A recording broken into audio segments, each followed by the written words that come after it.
دوستوں اس ویڈیو میں ہم بات کریں گے باربور سالار ایپیسوڈ نمبر 11 کے حوالے سے۔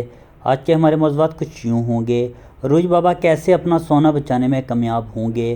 کیا ہجر درویش بابا کے لیے مریم اور کتاب کو دیاگو کے حوالے کر دے گا؟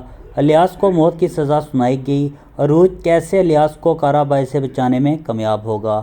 تمام تفصیلات جاننے کے لیے ویڈیو کو اینڈ تک ضرور دیکھیے گا، اور اگر آپ ہمارے چینل پہ نئے ہیں ہمارے یوٹیوب چینل کو ضرور سبسکرائب کیجیے گا۔ معزز ناظرین کرام، اگر بات کریں سونے کی، جیسے کہ عروج بابا نے پیترو کو پکڑ لیا ہے، مگر آنے والی ایپیسوڈ میں ہم دیکھیں گے کہ کارا بائی کے آدمی آ جائیں گے اور پیترو بآسانی عروج کے ہاتھوں نکلنے میں کامیاب ہو جائے گا۔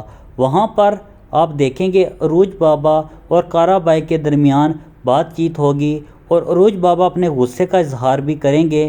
پہلی بات تو یہ ہے کہ ڈبوں میں سونا موجود نہیں ہوگا، اگر موجود ہوا بھی تو عروج بابا اس سے کارا بائی کے حوالے نہیں کریں گے۔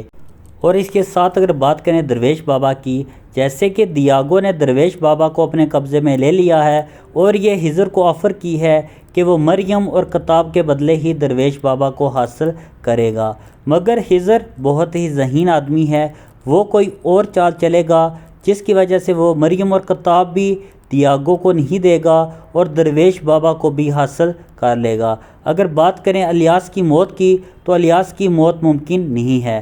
پہلی بات تو یہ ہے کہ عروج سلطنت عثمانیہ کا سفیر مقرر ہو گیا ہے، جس کی وجہ سے عروج اور اس کے بھائی مضبوط ہو گئے ہیں، جس کی وجہ سے الیاس کی موت ممکن نہیں ہے۔ اور اگر ڈرامے میں الیاس کی موت کارا بائی کے ہاتھوں دکھائی جاتی ہے تو یہ ایک تاریخی غلطی ہوگی۔